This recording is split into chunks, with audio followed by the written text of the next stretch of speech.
और आइए आगे बढ़ते हैं। इस वक्त ब्रेकिंग न्यूज पटना से मिल रही है, जहां नीट की छात्रा की हत्या में सीबीआई जांच के लिए केंद्र को लिखा गया है। तो नीतीश सरकार ने केंद्र से सीबीआई जांच की सिफारिश कर दी है।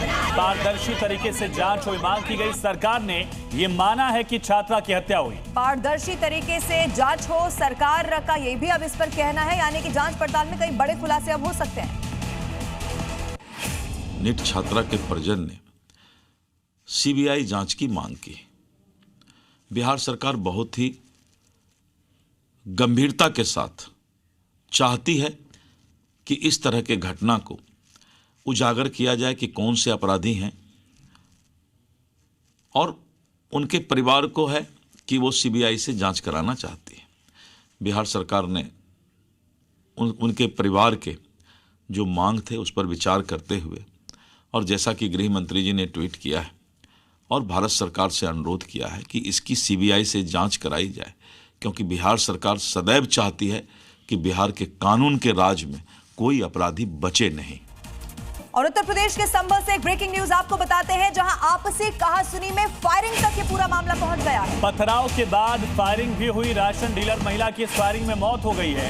ये बड़ी खबर उत्तर प्रदेश के संभल से। कई लोगों के जख्मी होने की भी जानकारी है। आरोपियों की गिरफ्तारी के लिए बाकायदा टीम का गठन कर दिया गया है। तो संभल के बबराला का ये पूरा मामला, जहाँ एक गाँव में पहले विवाद हुआ, उसके बाद पत्थरबाजी और फिर फायरिंग में एक महिला की जान चली गई। महिला राशन डीलर बताई जा रही है।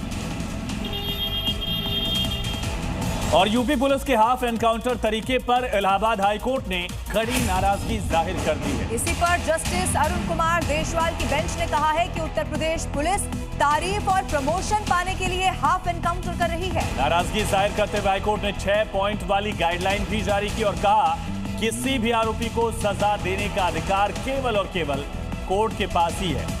ये अधिकार पुलिस के पास नहीं है। अदालत ने राज्य सरकार और पुलिस अधिकारियों को सख्त दिशा निर्देश भी अब जारी कर दिए हैं। और अगर इन दिशा निर्देशों की अनदेखी की गई तो कोर्ट ने कहा कि हम इसे कोर्ट के आदेश की अवमानना मानेंगे, कॉन्टेम्प्ट ऑफ कोर्ट मानेंगे।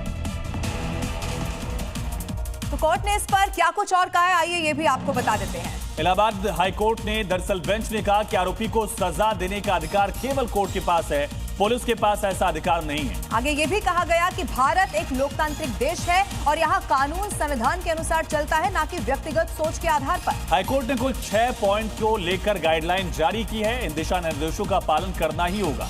जस्टिस अरुण कुमार देशवाल की बेंच ने बिल्कुल साफ चेतावनी दे दी है कि अगर पुलिस एनकाउंटर मामलों में सुप्रीम कोर्ट की गाइडलाइंस का पालन नहीं हुआ तो जिले के एसपी, एसएसपी और पुलिस कमिश्नर व्यक्तिगत रूप से कोर्ट की अवमानना के इसके बाद दोषी माने जाएंगे। तो यूपी एनकाउंटर पर हाईकोर्ट की तीखे सवाल और तीखी टिप्पणी। इसी बीच एक बड़ी खबर है हापुड़ से, जहां देर रात एनकाउंटर हुआ। ये बड़ी खबर इस वक्त आपको बता दें, नाबालिग से दुष्कर्म के आरोपी से मुठभेड़ हो गई है। आरोपी आदिल के पैर में गोली लगने की भी जानकारी मिल रही है। तो हापुड़ में घायल बदमाश को अस्पताल में भर्ती कराया गया। नाबालिग बच्ची से रेप का आरोपी आदिल एनकाउंटर में घायल। हापुड़ के धौलाना में देर रात एक बदमाश से पुलिस की मुठभेड़ हुई और गोली लगने के बाद जख्मी आरोपी को पुलिस ने अस्पताल में भर्ती करा दिया। और इसी बीच एक बड़ी खबर उत्तर प्रदेश के प्रतापगढ़ से है, ये बड़ी जानकारी। तो प्रतापगढ़ से इस वक्त की ब्रेकिंग न्यूज आपको बता देते हैं, जहां दबिश देने गई पुलिस की गाड़ी पर पथराव कर दिया गया है। हमले में पुलिस की गाड़ी का शीशा चकनाचूर हो गया, हालांकि पुलिसकर्मी बाल बाल बच गए। आरोपी को दौड़ाकर पकड़ लिया गया है। पुलिस के मुताबिक नशे में धुत व्यक्ति से पूछताछ इस वक्त की जा रही है। उत्तर प्रदेश के प्रतापगढ़ से बड़ी खबर है। तस्वीरें आप देखिए, पुलिस की गाड़ी का जो आगे का कांच है वो पूरी तरह से टूटकर बिखर गया है। हालांकि आरोपी को हिरासत में पुलिस ने ले लिया। और इसी हमले में पुलिसकर्मी बाल बाल बच भी गए हैं, लेकिन गाड़ी देखिए किस तरह से चकनाचूर हो चुकी है। तस्वीरें इस वक्त आपके टेलीविजन स्क्रीन पर है। आरोपी से इस वक्त अब थाने में पूछताछ भी की जा रही है। इसका बैकग्राउंड क्या है, ये सब कुछ इस वक्त पता लगाने की पुलिस कोशिश कर रही है।